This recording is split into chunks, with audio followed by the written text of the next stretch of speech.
voilà. Alors, vous êtes l'Église du reste.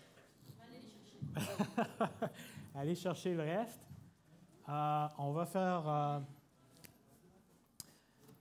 Je n'aime pas souvent présenter après le dîner. Vous savez pourquoi?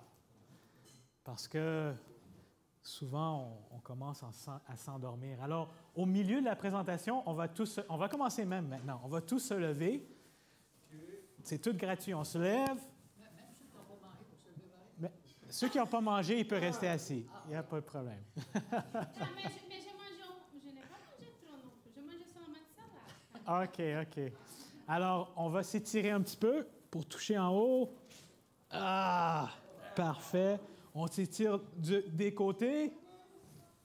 Si vous avez des assurances, on essaie de toucher nos orteils. Ça fait des années. Oui. OK, on respire. On expire. On respire. C'est expirer, non? Inspirer. Mais expirer, c'est mourir, non? En tout cas, on est heureux, on peut s'asseoir maintenant. Tu nous as inspiré, mais si tu serais expiré, tu serais là. OK, parfait. Bien. Alors, aujourd'hui, on va parler de l'impuissance de Dieu. On va faire ça en deux parties. On veut passer un peu de temps en prière et aussi un peu de temps dans la parole de Dieu. Amen? OK.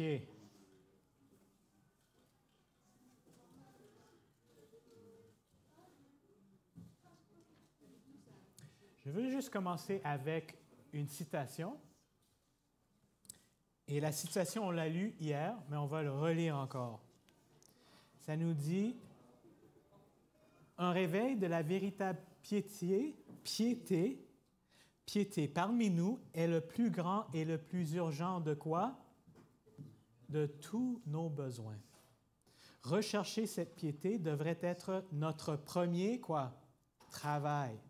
Nous devons fournir un effort persévérant pour obtenir la bénédiction du Seigneur. Non que Dieu ne veuille nous accorder ses bénédictions, mais parce que nous ne sommes pas préparés à les recevoir. Notre Père des cieux est plus désireux de donner le Saint-Esprit à ceux qui le lui demandent que les parents terrestres ne le sont de donner de bonnes choses à leurs enfants.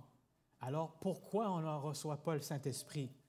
Ça nous dit ici, mais il nous incombe par la confession, l'humilité, la repentance et la prière fervente de remplir les conditions que Dieu requiert pour nous accorder la bénédiction qu'il nous a promise.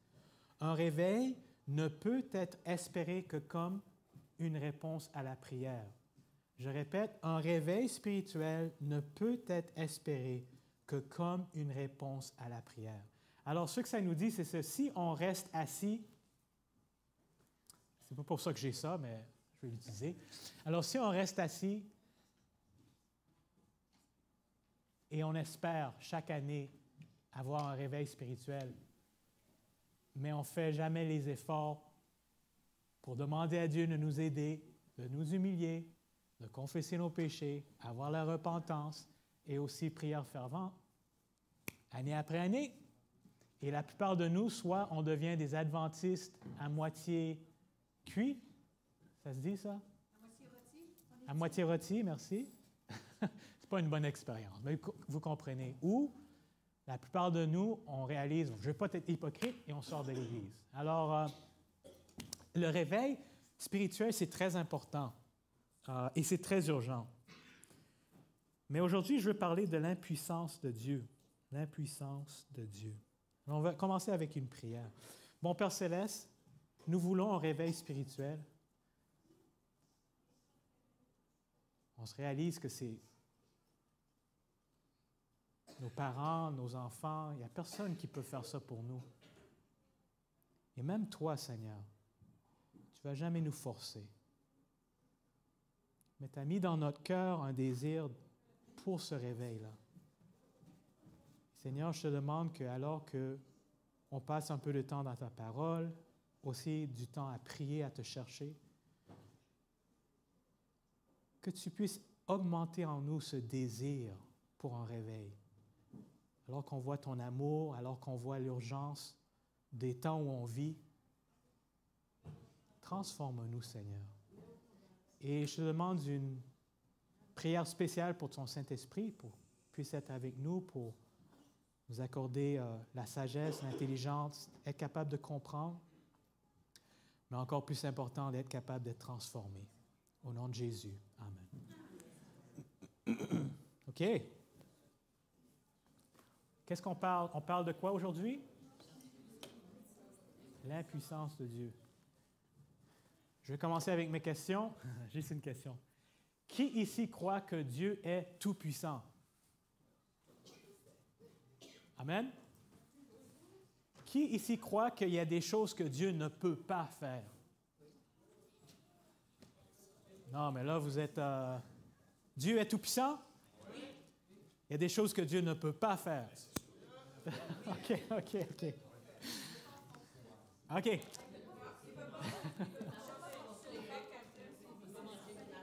Il ne peut pas forcer, il ne peut pas mentir. Alors, est-ce qu'il est vraiment tout-puissant? Oui. Amen. OK. Bien. On va explorer des versets ensemble. Apocalypse chapitre 20, verset 12. Est-ce que c'est correct si on a un micro pour les textes bibliques? Vert? Tu peux m'aider? Oh, tu peux. Parfait. Alors, Apocalypse chapitre 20, le verset 12. On va apprendre un peu sur des livres de Dieu pour comprendre un peu l'impuissance. Apocalypse 20, verset 12. N'importe qui peut lire pour moi? Et je vis les morts, les grands et les petits qui se tenaient devant le trône. Des livres furent ouverts, et un autre livre fut ouvert, celui qui est le livre de vie. Et les morts furent jugés selon leurs œuvres, d'après ce qui était écrit dans ces livres. On va parler un peu de... Merci. On va parler un peu des livres cet après-midi. C'est quoi le premier livre dont est mentionné ici? Le livre de quoi? Le livre de quoi? Le livre de quoi? De vie. Le livre de vie. Et vous savez, Dieu est bon, j'ai pu trouver une copie de ce livre ici. Oui, c'est juste là. Le livre de vie. Et je vais juste voir. Jean-Guy. Oui, ton nom est ici. OK, parfait. OK. Livre de vie. OK. Alors, le premier livre, c'est le livre de quoi? Que contient ce livre-là? Alors, Philippiens 4, verset 3. Y a-t-il quelqu'un qui peut me lire cela? Philippiens 4, verset 3. On étudie la Bible. Alors, levez vos mains, lisez. C'est la Bible qu'on va...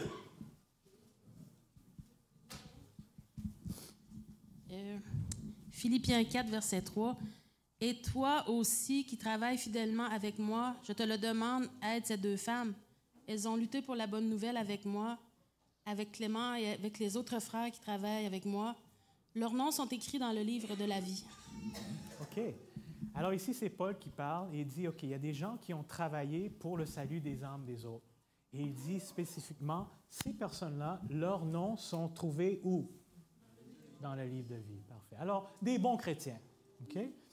Mais Luc chapitre 10, verset 20, Jésus y parle et il nous parle un peu des gens qui sont aussi dans le livre de vie. Alors, Luc 10, 20, quelqu'un peut me lire ça? Ne vous réjouissez pas de ce que les esprits vous sont soumis, mais réjouissez-vous de ce que vos noms sont écrits dans les cieux.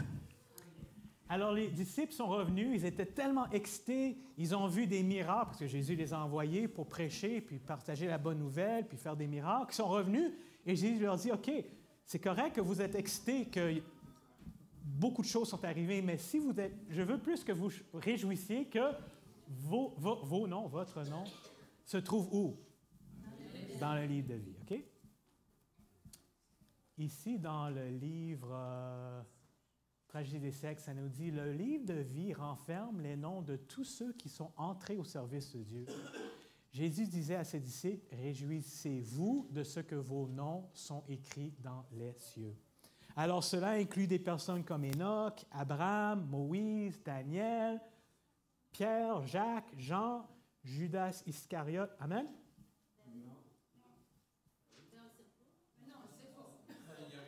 Est-ce que Judas était un disciple? Est-ce que Jésus a parlé à tous ses disciples? Est-ce que Judas a été faire des miracles? Et il est revenu? Oui. Alors Judas est dans le livre de vie. Amen?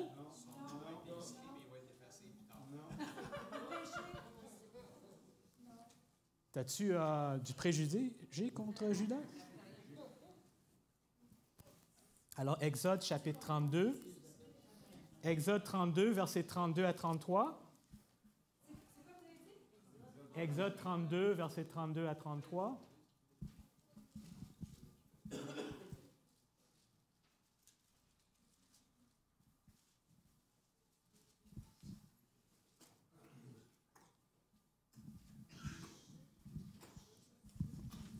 Pardonne maintenant leurs péchés, sinon efface-moi de ton livre de vie, de ton livre que tu as écrit. L'Éternel dit à Moïse, c'est celui qui a péché contre moi que j'effacerai de mon livre. Merci. Alors, qu'est-ce qu'on a appris? On a appris que Dieu a un livre de vie. Et dans le livre de vie, on a appris qu'il y a des bons chrétiens. Des chrétiens qui partagent la bonne nouvelle avec d'autres personnes. Paul l'a dit, il était inspiré, il a dit, regarde, ces gens-là sont dans le livre de vie.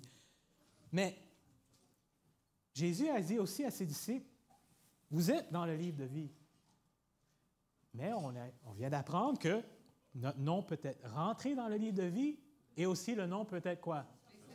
Parfait. OK. Livre numéro 2. Malachie? Malachie 3, verset 16.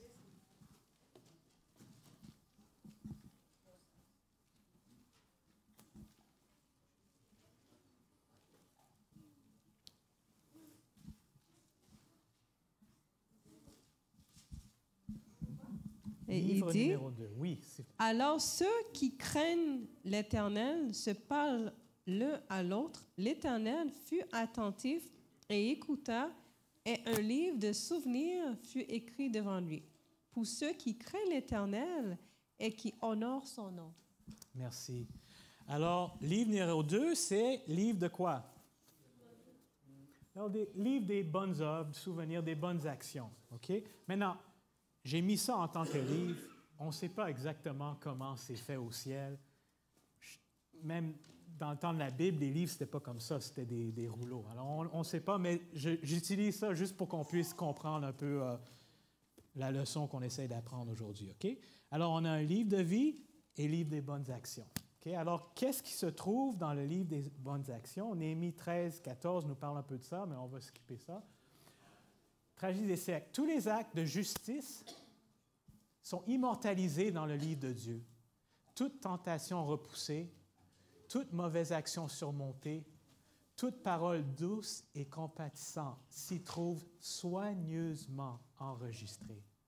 On y voit aussi le récit de toutes les souffrances, de toutes les peines, de tous les sacrifices endurés pour l'amour de Jésus.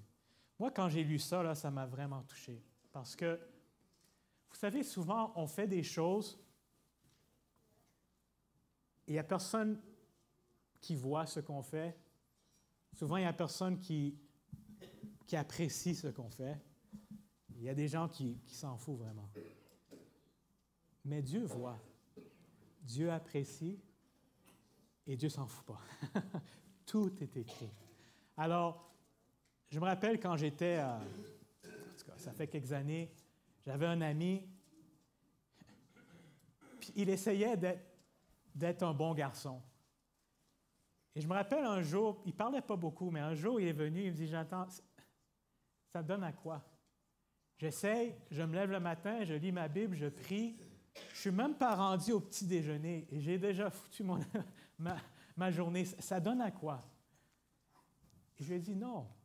Il n'y a personne qui... Et le plus pire, c'est que son superviseur et tout, il ne donnait pas du slack. Et je lui disais, non, Dieu regarde quand même. Dieu voit tout.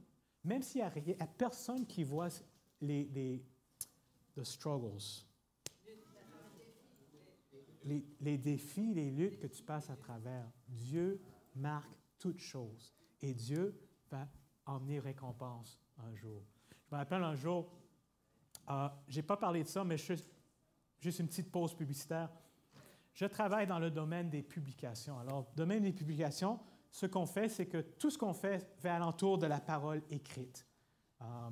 Même écrite sur l'Internet, mais la plus, c'est écrite sur papier aussi. Alors, que ce soit les petits glows, là, on fait les glows pour le Canada, que ce soit des livres, on a des étudiants colporteurs chaque été qui vont de la Colombie-Britannique jusqu'à la Nouvelle-Écosse, non, Newfoundland, Terre-Neuve. On a des équipes un peu partout. Toujours, on a des livres sur la santé, des livres sur le caractère des enfants, des livres spirituels. Alors, tout ce qu'on fait, et on a un programme iHeal, c'est un programme pour la santé, du coaching, et pour aider les gens à avoir une meilleure santé. Alors, tout ce qu'on fait, c'est alentour des publications. En tout cas, juste pour vous donner un petit peu le background de l'histoire. Alors, un jour, je frappais aux portes et on vendait des livres. Et j'ai rencontré une dame, on va l'appeler Cindy. Puis, elle était tellement contente de me rencontrer. Et souvent, vous savez, quand quelqu'un vient à ta porte, c'est pas « Oh, rentre, ça fait longtemps que je t'attendais ». Non, c'est souvent « Non, je ne suis pas intéressé ». Mais elle était contente de me voir. Elle a dit « Oui, c'est correct. Ah, qu'est-ce que tu fais? OK, rentre ». Elle était chrétienne. OK? Alors, j'ai pu lui montrer plusieurs des livres qu'on avait et elle a décidé d'acheter un gros paquet de livres, 800 $ de livres. Ah, moi, j'étais tellement content parce que j'avais pas d'argent. J'ai toujours pas d'argent, mais j'avais vraiment pas d'argent dans ce temps-là. Et là, j'étais tellement heureux, j'étais tellement content, mais elle n'avait pas l'argent tout de suite. Alors, elle m'a donné des chèques postdatés. Alors, quand les chèques... c'est ça. Quand on déposait le chèque, là, je cherchais des livres, j'emmenais, puis déposé d'autres chèques, j'emmenais d'autres livres. OK? Mais le dernier chèque, il a rebondi. Puis là, j'ai dit, wow, non, qu'est-ce qui se passe? Puis là, j'ai dit, je dois aller la voir. Alors, j'ai pris le chèque qui a rebondi et j'ai été la voir.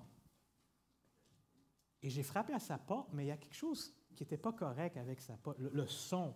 Et j'ai pu regarder un peu là-dedans et il y avait c'était clean, c'était nettoyé, il n'y avait plus personne qui vivait là. Je me dis, wow, c'est intéressant, elle ne m'a pas dit qu'elle allait déménager. Wow, où est-ce qu'elle est partie? Je demandais aux voisins, savais-tu quelque chose? Non, elle est partie. Une des raisons qu'elle était tellement heureuse d'avoir ces livres-là, mon emphase, c'était, pour elle en tout cas, c'était, avec ces livres-là, tu peux avoir un culte familial, tu peux avoir des choses spirituelles dans ta maison. Parfois, il ne faut pas juste attendre l'Église de faire tout ton... Toi, tu dois faire un travail aussi. Alors, elle dit, oui, pas de problème, je vais acheter des livres. Elle était très contente. Là, je disais, wow, elle est partie. Elle avait 5 enfants. Partie avec ses 5 enfants. Personne ne sait où elle est. Elle dit, OK, c'est pas de problème. J'ai son chèque. 1 an plus tard, ça c'est à Toronto. Toronto, c'est une grosse ville. Mais 1 an plus tard, j'ai rencontré quelqu'un qui savait quelqu'un où elle était. Elle dit, wow, donne-moi son nom, donne-moi l'adresse, je vais aller la visiter. Alors, c'était vers la soirée, je suis arrivé vers 7-8 heures du soir, j'ai frappé à sa porte. Elle a ouvert la porte, elle m'a vu, elle a dit, ah, c'est toi. Moi, je suis content de te voir aussi, non? Wow, elle dit, oui, c'est moi, qu'est-ce qui se passe? Elle m'a dit, ouais, tu sais, je pense pas que je suis intéressé, je suis plus la même personne il y a 1 an, il y a tellement de choses qui sont changées. Je lui ai dit, ben, est-ce que tu peux m'expliquer qu'est-ce qui s'est passé? Ouais, je ne sais pas. J'ai le temps, donne-moi un peu de temps. OK, tu peux rentrer. Alors, elle m'a laissé rentrer. On s'est assis. Puis là, elle m'a commencé à conter son histoire. Elle m'a dit, Jonathan, je ne pense pas que je crois en Dieu. Quoi? Non, tu sais, l'église où j'allais, mon mari a trouvé une femme qui est plus jeune, plus belle, puis il est parti avec. J'ai perdu mon travail. Ça fait 2 mois que je n'ai pas payé mon loyer. Puis dans 2 semaines, probablement, on va me chasser dehors avec mes enfants. Puis elle dit, J'entends, le matin, j'ouvre les placards. Et j'essaie de trouver quelque chose pour mettre dans le sac de lunch pour mes enfants, puis je ne peux rien trouver. Un Dieu comme ça, tu peux le garder. Wow! Qu'est-ce que tu dis? Oh, tu dois juste avoir confiance en Dieu, puis wow! Wow, wow, wow, wow, wow, wow. Je dis, même s'il y a un Dieu, il n'est pas intéressé à moi, puis je ne veux rien savoir de lui. Ah! J'ai prié. J'ai dit, Seigneur, qu'est-ce que je dis? Qu'est-ce que je dis? Alors, je lui ai dit, regarde, Cindy, je ne sais pas pourquoi ton mari est parti. Je ne comprends pas pourquoi tu as perdu ton travail. Je ne sais pas pourquoi tu as difficulté à trouver de la nourriture pour des enfants. Mais est-ce que je peux partager avec toi un peu quelque chose de la Bible? Il a dit, je ne sais même pas où elle est, ma Bible. Elle a dit, est-ce que tu peux envoyer un de tes enfants de chercher la Bible? Elle a dit, OK. Puis elle a envoyé ses enfants chercher la Bible. Ils ont trouvé la Bible en dessous d'une pile de la lessive sale, vêtements sales. Et c'est ça que Dieu m'a inspiré. Juste une petite pause publicitaire. Souvent, quand on rencontre les gens, on ne sait pas quoi faire, on ne sait pas quoi dire. C'est pour ça qu'il faut prier. On ne peut pas dire « Ah, Jonathan, il a fait ça, c'est ça que je vais faire. » Non, parce que ça va marcher là, ça ne va pas marcher là. Il faut toujours être devant Dieu et demander « OK, Seigneur, qu'est-ce que tu veux que je fasse? » Alors, pendant 3 heures, j'ai été d'une promesse de la Bible à une autre promesse de la Bible. Et aussi, j'ai partagé l'histoire, comment Dieu a transformé ma vie. Et je lui ai dit, c'est vrai, je ne sais pas comment, mais je peux te dire une chose, que Dieu est vivant, que Dieu t'aime, et si tu lui donnes une chance, He'll come through pour toi. Elle a dit, OK, on a prié ensemble. Le jour après, je suis parti. J'avais déménagé à Ottawa, et je lui ai dit, OK, le jour après, je suis venu avec le livre Jésus-Christ. Le livre Jésus-Christ, c'est un livre qui m'a vraiment transformé quand j'étais adolescent. Alors, j'ai pris le livre, j'ai mis les 100 $ en 20 $ dans les pages du livre. Et faites pas ça, mais j'ai pris les 100 $ de ma carte de crédit. J'aurais dû l'emprunter de M. Tremblay, dans ce cas. J'ai mis ça dans le livre, je suis repassé chez elle, j'ai dit, regarde, lis le livre, lis le livre. Et le plus que tu vas connaître mon Jésus, le plus que tu vas trouver, il va venir, il va t'aider. Aie confiance en lui. Okay? On a pris le livre, il n'a pas dit grand-chose, on a fermé la porte, puis je suis parti. Le jour après, le mois après, je suis redescendu vers Toronto, je dis, je dois aller voir Cindy, je dois aller voir Cindy. Alors j'ai été voir Cindy, j'ai sonné la sonnette. Personne. Je regardais, tout nettoyé, parti. C'est wow! Et tu sais, même maintenant, intéressant, ça fait des années, même maintenant, quand je conduis sur la 401, c'est l'autoroute, et je vois là où que Cindy vivait, je prie quand même pour elle. Je prie quand même pour elle. Un jour, plusieurs années plus tard, j'étais dans une église à Toronto et j'ai entendu mon nom, Jonathan. Je ne connaissais personne. Alors, je continuais à marcher. Je marchais le bord de Jonathan. Moi, retourné et c'était Cindy. Tu te rappelles de moi? Non, tu étais venu dans ma maison. Tu as partagé la parole de Dieu avec moi. Elle a dit, ah oui, je veux juste te dire que je suis baptisé ici, dans cette église, avec tous mes enfants. Là, elle m'a serré, elle a pleuré. Moi, je suis un homme, mais j'ai pleuré aussi. Ah, j'ai pleuré. Quand je suis sorti de cette église-là, tu aurais pu me donner $1 million. Je n'aurais pas pu me sentir mieux. Être utilisé par Dieu. Mais ça qui m'a vraiment frappé. Elle m'a conté un peu plus son histoire. Je ne vais pas conter toute l'histoire aujourd'hui. Mais elle m'a dit, c'est vrai que ce que tu m'as dit. Elle m'a dit, quand j'ai commencé à lire le livre Jésus-Christ, j'ai trouvé ça extrêmement plat. Mais comme tu as fait, j'ai persévéré. Jusqu'à temps que j'ai pu rencontrer Jésus. Et maintenant, je ne peux pas vivre sans lui. Quand elle m'a dit ça, wow. Pourquoi je dis cette histoire-là? Elle m'a raconté toutes sortes d'autres choses. Mais c'est pour vous voir que même dans ton désespoir, même dans ton péché, si tu cries à Dieu, tout est écrit. Jésus dit non. Il n'y a personne qui voit. Et oui, parfois, nous, on regarde, on juge parce que, ouais, mais peut-être il a laissé sa femme. Et là, on dit, OK, bien, il récolte ce qu'il a semé. Mais c'est comme ce qu'on vient de parler ce matin. C'est vrai, peut-être qu'il récolte ce qu'il a semé. Mais est-ce que ça veut dire que j'enlève mon affection de cette personne-là? Non. Jésus, même si la personne récolte, l'amour de Dieu s'intensifie et aussi son affection. Tellement, Dieu m'a envoyé d'Ottawa pour venir la voir. Dieu lui a donné un livre, Dieu lui a donné de l'argent, Dieu a pourvu à tous ses besoins. Et quand elle a pu réaliser l'amour de Dieu, c'est ça qui a brisé son cœur. Alors, frères et sœurs, je ne sais pas les problèmes dont vous êtes en train de passer à travers. Peut-être votre vie, la vie est en rose, c'est comme ça qu'on dit ça? Peut-être votre vie va bien, vous avez de l'argent, le travail, la santé, tout va bien, gloire à Dieu. Mais s'il y a quelqu'un ici, ça ne va pas si bien, Dieu est là. Dieu voit. Dieu écrit tout. Il n'y a rien qu'il ne voit pas.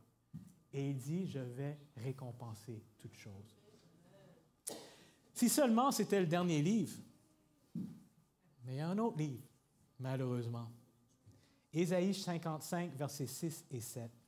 Y a-t-il quelqu'un qui peut me lire ça? Ésaïe 55, versets 6 et 7.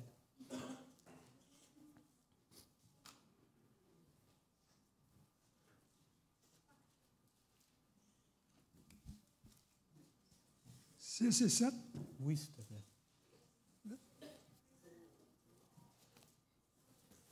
Cherchez l'Éternel pendant qu'il se trouve, invoquez-le tandis qu'il est prêt, que le méchant abandonne sa voie. Oh. Ésaïe 55.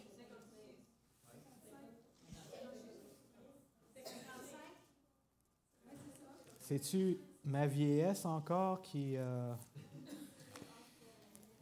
Ésaïe 55.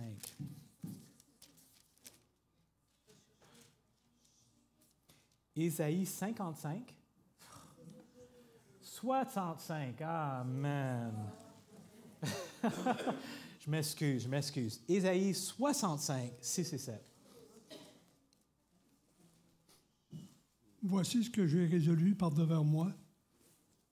Loin de me taire, je leur ferai porter la peine. Oui, je leur ferai porter la peine de vos crimes, dit l'Éternel, et des crimes de vos pères, qui ont brûlé de l'encens sur les montagnes et qui ont outragé sur les collines, qui m'ont outragé sur les collines.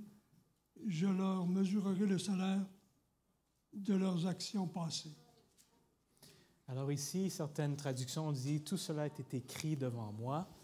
Il y a d'autres livres qui nous montrent, d'autres de la Bible, que Dieu prend record aussi de tout, malheureusement, de tout, quoi? Nos péchés. Alors, c'est un livre très lourd. On va voir si M. Tremblay est aussi là-dedans. Un livre très lourd, très épais. Ouais, c'est le livre de quoi? Des péchés. Livre de vie, livre de bonnes œuvres, et livre de quoi? De péché. Ici encore, dans Tragédie, ça nous dit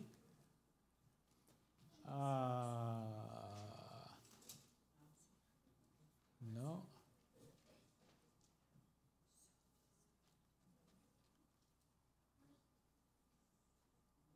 C'est ça. Toute œuvre humaine passe en revue devant Dieu pour être classée comme acte de fidélité ou d'infidélité. En face de chaque nom, dans les registres du ciel, sont couchés avec une redoutable exactitude toute parole mauvaise, tout acte égoïste, tout devoir négligé, tout péché secret, toute dissimulation, les avertissements du ciel oublié, les moments perdus, les occasions non utilisées, les influences exercées, bonnes ou mauvaises, avec leurs résultats les plus éloignés. Tout est fidèlement inscrit par l'ange enregistreur. Comment tu te sens quand tu lis quelque chose comme ça? On se sent bien?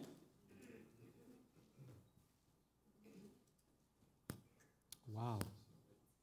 Et on se demande, si Dieu est un Dieu d'amour, pourquoi?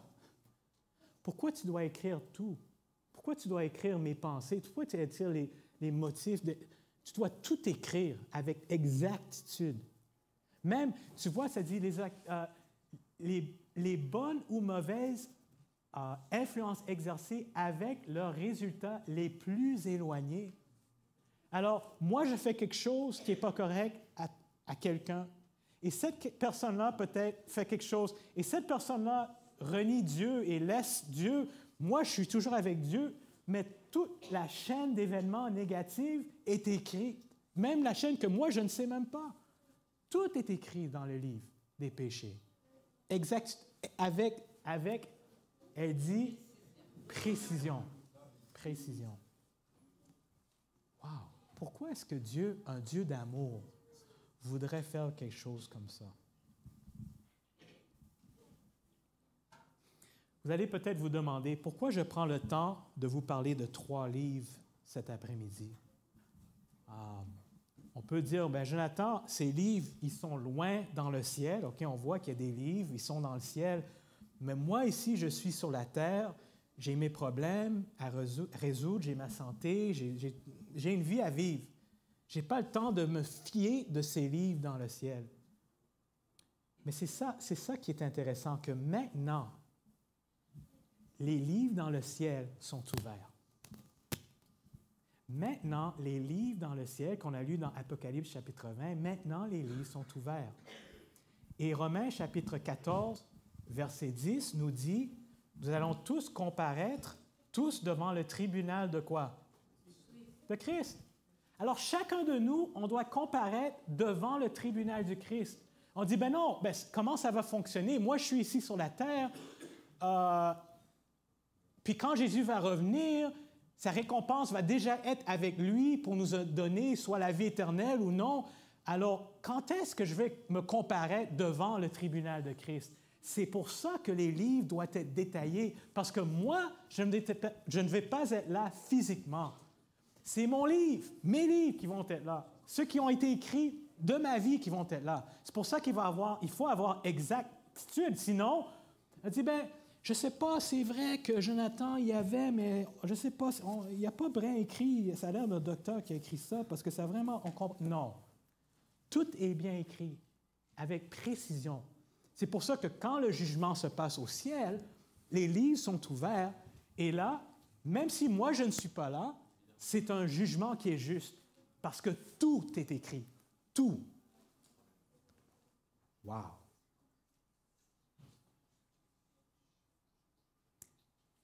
Romains 14, verset 12, « Chacun de nous rendra compte de lui-même à Dieu. »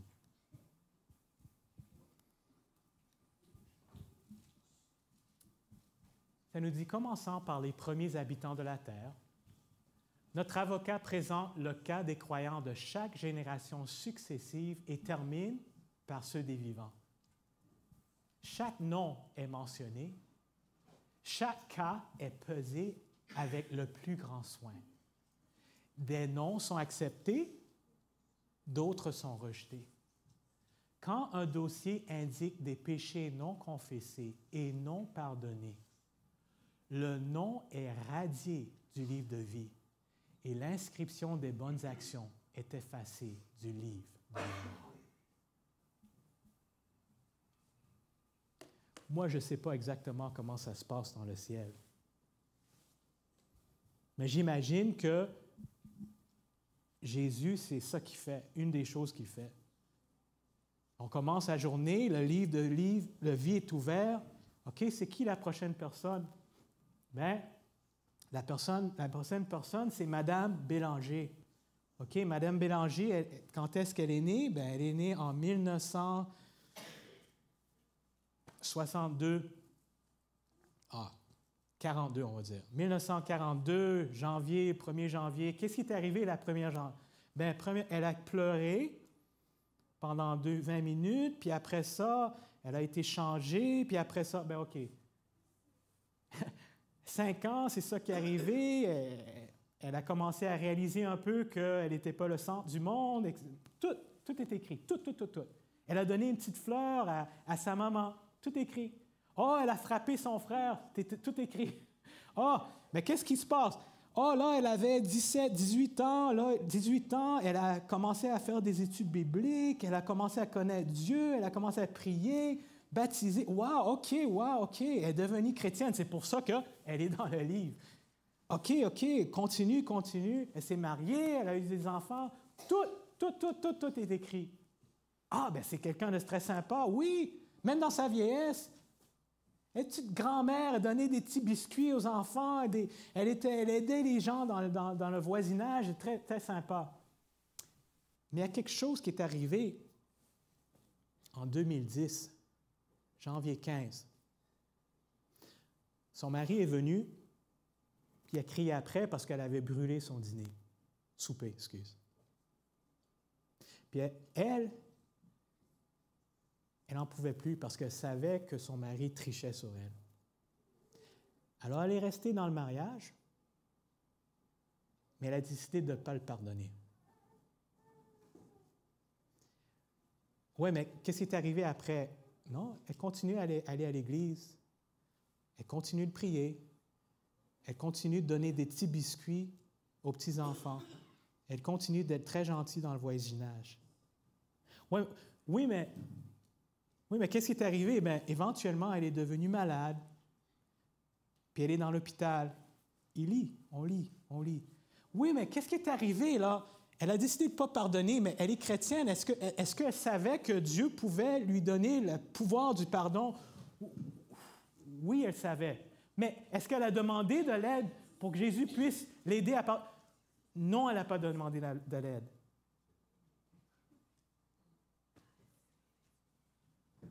Quand un dossier indique des péchés non confessés et non pardonnés. Oh non, attends. Juste avant de mourir. OK. Juste avant de mourir. Ah, phew! Son mari est venu, était à l'hôpital, ils ont parlé, ils ont pleuré, elle a pardonné, elle a redonné sa vie à Christ. Amen. On garde son nom. Amen.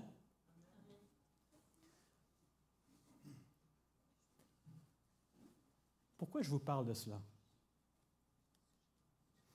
Le tribunal suprême siège maintenant depuis plusieurs années. Bientôt, nul ne sait quand, les dossiers des vivants y seront examinés. Bientôt, notre vie passera sous le redoutable regard de Dieu. Wow! Alors, un jour, moi, je vais être ici, je vais être en train de, je vais à Walmart, j'achète quelque chose, et pendant que je suis à Walmart acheter quelque chose, mon nom s'ouvre en le ciel. C'est qui la prochaine personne? Jonathan Zita. Quand est-ce qu'il est né? Il est né septembre,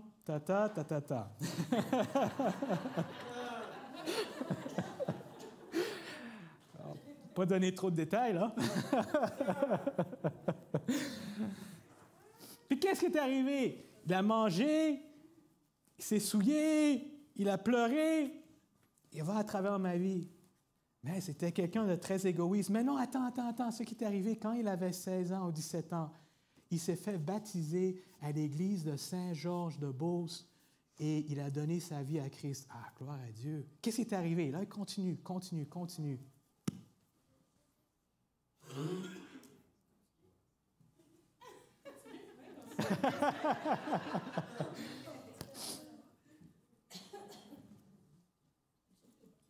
Mais en 2010, son frère lui a fait quelque chose. Puis là, il dit, non, je ne peux pas le pardonner.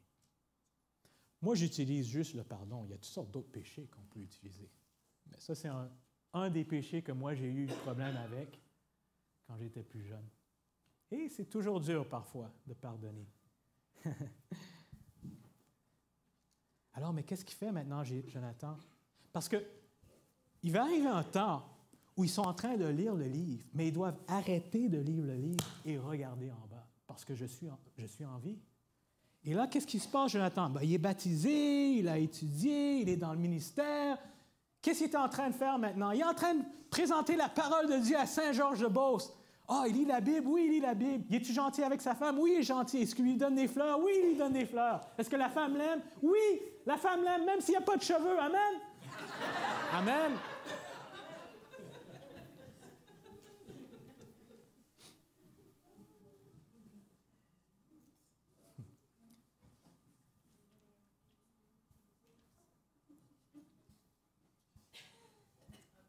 Mais Jésus dit, oui, mais son frère. Est-ce que Jonathan savait que je pouvais lui donner la grâce de pardonner?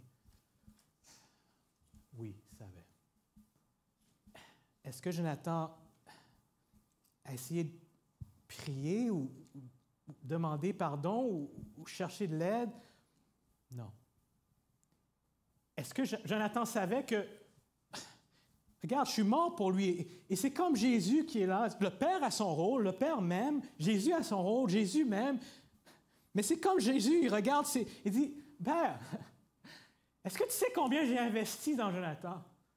Tu sais, je lui ai donné un père, une mère qui a pris la parole de Dieu, je l'ai emmené à l'école pour apprendre la parole de Dieu, je l'ai utilisé pour partager la parole de Dieu.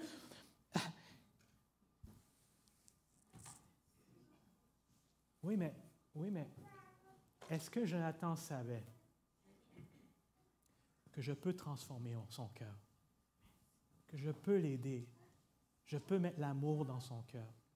Peut-être pas immédiatement, mais est-ce que Jonathan savait qu'on peut commencer le processus? Oui, il savait. Alors, Dieu le Père doit dire, je suis impuissant de sauver Jonathan parce que je ne peux pas sauver quelqu'un qui rejette mon salut. Et tu sais, je ne sais pas si vous avez déjà perdu quelque chose. Je me rappelle, il fut un temps, j'ai perdu une voiture. Accident. 3 000 $. Je sais, pour vous, peut-être 3 000 $, c'est pas beaucoup. Pour moi, c'était beaucoup. C'est comme, c'est un sentiment ici que tu ressens, que tu ne vas jamais plus revoir l'argent. C'est pouf, parti. C'est dur à exprimer. La même chose parfois quand quelqu'un meurt de proche ou peut-être tu passes à travers un divorce. C'est comme un ressentiment de perte. Et j'imagine que Dieu, moi je ressens quelque chose, mais Dieu doit ressentir quelque chose de si plus profond. Et tu sais que Dieu, il doit dire, si Jonathan savait, je ne peux pas le forcer, je suis impuissant. Même si Jésus pleure et dit, Jonathan, mais Père, mon sang, il dit, ton sang, mais il savait, je suis impuissant, je ne peux pas sauver quelqu'un qui rejette mon. Alors, enlève le nom de Jonathan du livre de vie et efface toutes ses bonnes œuvres. Frères et sœurs, Dieu est un Dieu d'amour. Dieu nous aime vraiment. Si on s'arrête et on pense tout ce qui est les choses que Dieu fait pour notre salut, c'est imaginable. Vous savez, si je viens vers Jean-Guy, puis chaque fois que je viens pour lui donner une accolade, il me frappe. OK? Il me frappe une fois, 2 fois, 3 fois. La prochaine fois, quand je viens, je ne vais bien comme ça. Je viens comme ça, parce que Jésus m'a dit de t'aimer, mais pas comme ça. Parce qu'il va me frapper. Peut-être prêt, non? Mais la manière dont... incroyable. Dieu, c'est comme... On lui fait du mal, on retourne vers lui, ses bras sont ouverts, le même diamètre. Et le plus pire, c'est qu'il sait que demain, on va lui faire du mal encore. Quel amour, quel amour. Et quand on rejette cet amour-là, si on ne sait pas, il y a une chose. C'est pour ça, dans le jugement, Dieu est juste. Il y a des gens qui vont être au ciel que Dieu va être obligé d'expliquer pourquoi il y a des marques dans leur main. Mais il y a des gens que, devant tout cet amour divin, on continue dans notre péché. Alors, il n'y a rien que Dieu peut faire pour nous.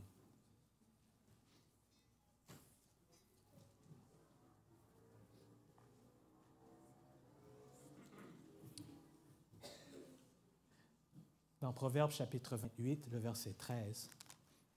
Proverbe 28, verset 13. On va finir avec ce verset-là.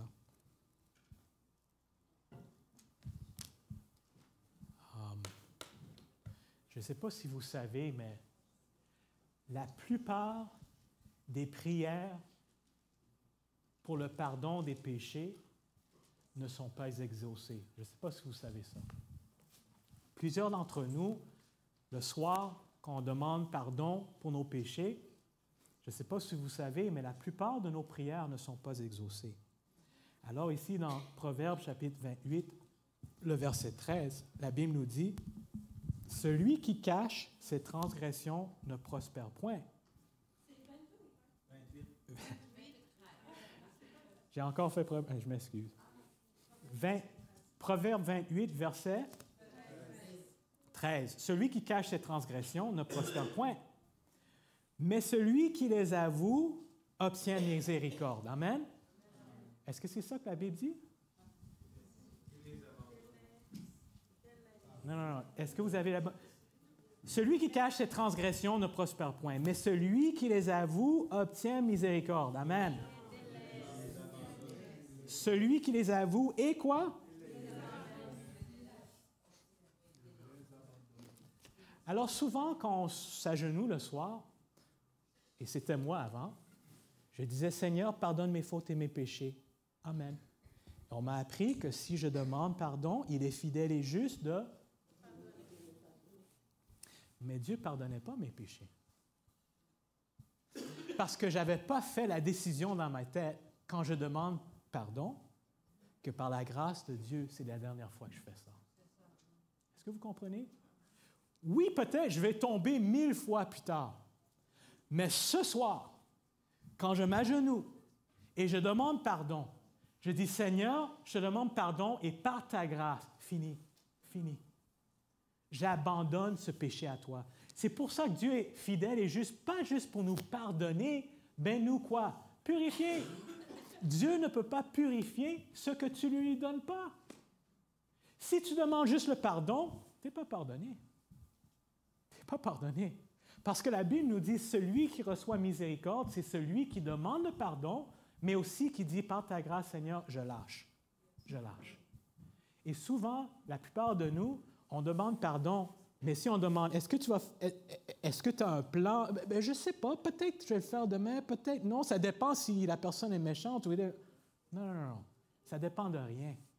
Seigneur, j'abandonne tout. Et là, on reçoit pardon, miséricorde. Pourquoi je dis cela? Le jugement, c'est quelque chose de réel.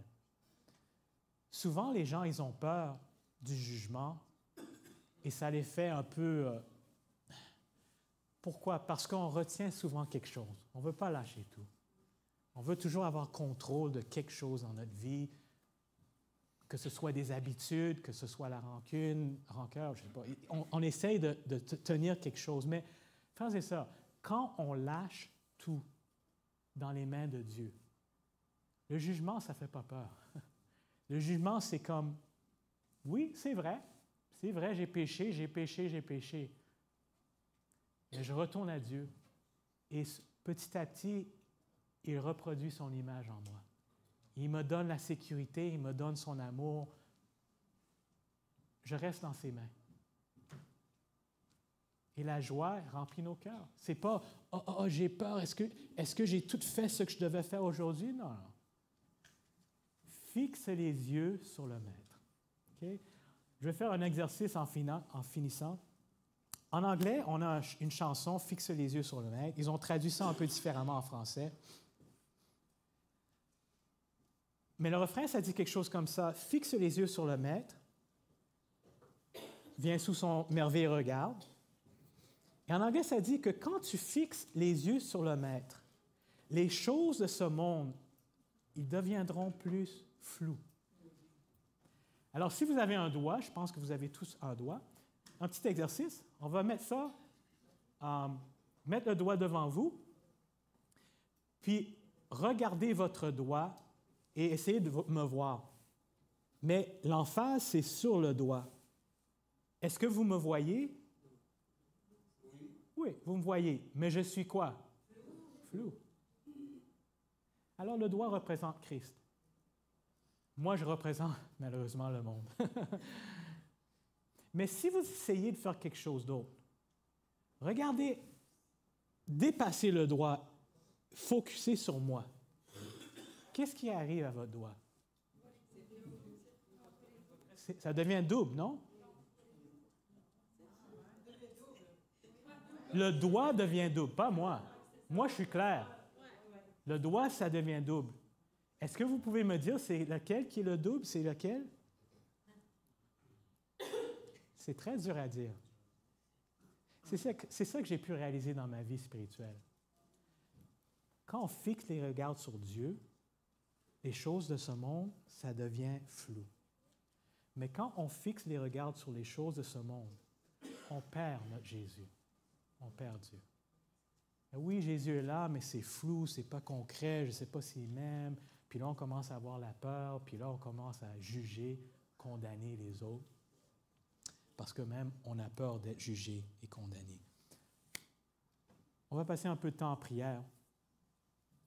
Le message, c'était un peu pour vous faire penser, mais aussi pour nous aider à savoir, comprendre que l'amour de Dieu est grand, l'amour de Dieu est forte. Mais Dieu est impuissant. Si on choisit, il y a quelque chose que je ne vais pas lâcher pour Dieu, une habitude, un péché que je ne lâche pas, il n'y a rien que Dieu peut faire. Et éventuellement, la porte, comme Noé, va être fermée. Jésus m'aime, mais un jour, la porte est fermée. Et quand la porte est fermée, c'est fini. C'est fini. Un jour, mon nom va passer, je vais être à Walmart, je ne vais même pas savoir. Ça va être fini. Alors, Jésus nous dit, il y a un peu d'urgence. Pas à cause qu'il faut mettre des checkmarks, mais je t'aime. Regarde tout ce que je fais pour toi. Est-ce que tu peux aussi accepter ma grâce pour me donner une opportunité de te transformer? Oui, madame. Est-ce que ça veut dire que, si j'ai bien compris, si on a encore des péchés, on ne peut pas pardonner à quelqu'un, tout va être effacé pour qu'on ne soit pas sauvé? C'est ça que ça veut dire? Si vous avez dit, OK, on va pécher jusqu'à la fin. C'est un gros débat, des fois. C'est quoi la différence? Ce que j'ai pour vous, j'ai un petit papier qui s'appelle « L'instruction du jugement ». Et ça va répondre à cette question. Amen? Alors, on va passer en... Oui.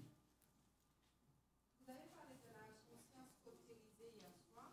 Je voulais savoir comment atteindre ces personnes dont la conscience est cautérisée. Comment les... Est-ce que ça commence avec moi ou avec d'autres? Comme la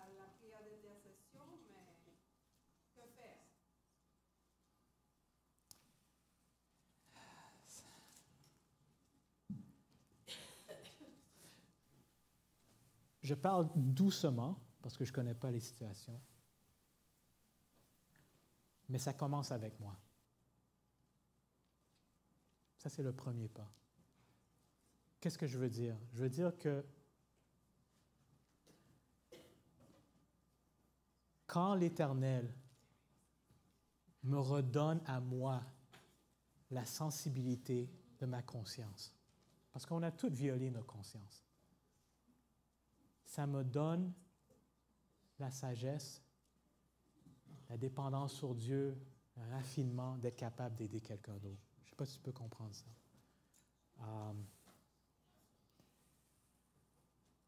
Mais quand ça vient pour la conscience, malheureusement, ce n'est pas moi qui peux emmener conviction. C'est seulement Dieu. De la même manière que Dieu m'atteint, moi, directement. Et le plus que tu essaies d'être conscience pour quelqu'un, le plus que...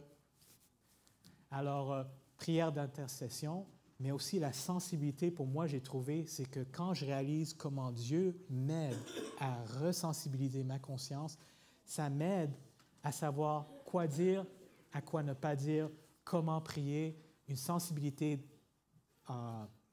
intercession, etc. pour d'autres. Mais non, je n'essaye pas de, OK, là, je suis ici pour fixer ta conscience. Je pense que tu comprends, on ne peut pas faire ça. Oui? On passe le temps en prière? Amen? Alors, on va faire quelque chose de différent un peu. Je sais, on n'aime pas faire ça, mais on va le faire quand même. On va se mettre en groupe.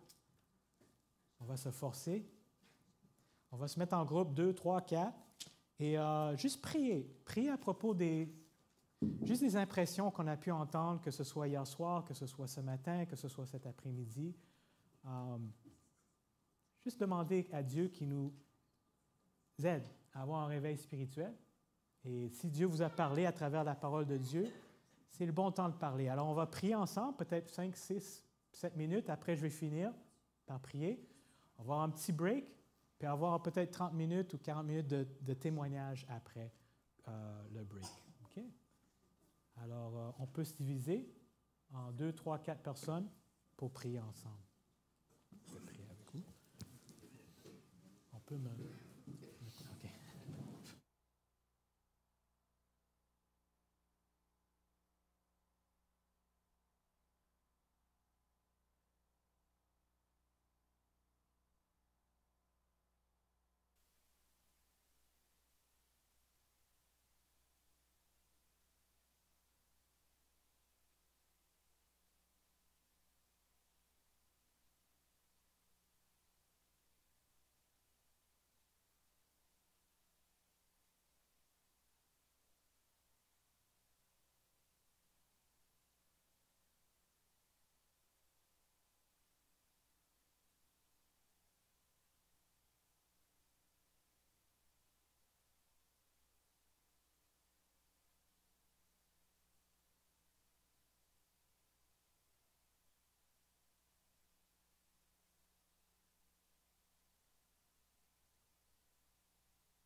juste chanter peut-être.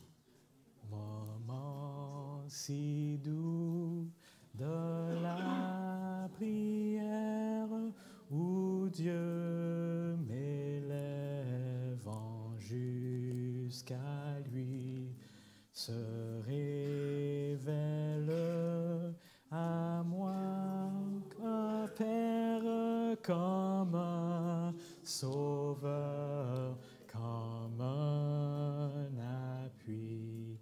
Oh oui, je t'aime, heureux, béni, je te désire avec ardeur, car déjà souvent dans la vie, tu m'as sauvé du tentateur. Mon Père Céleste, merci pour le temps qu'on peut passer avec toi en prière.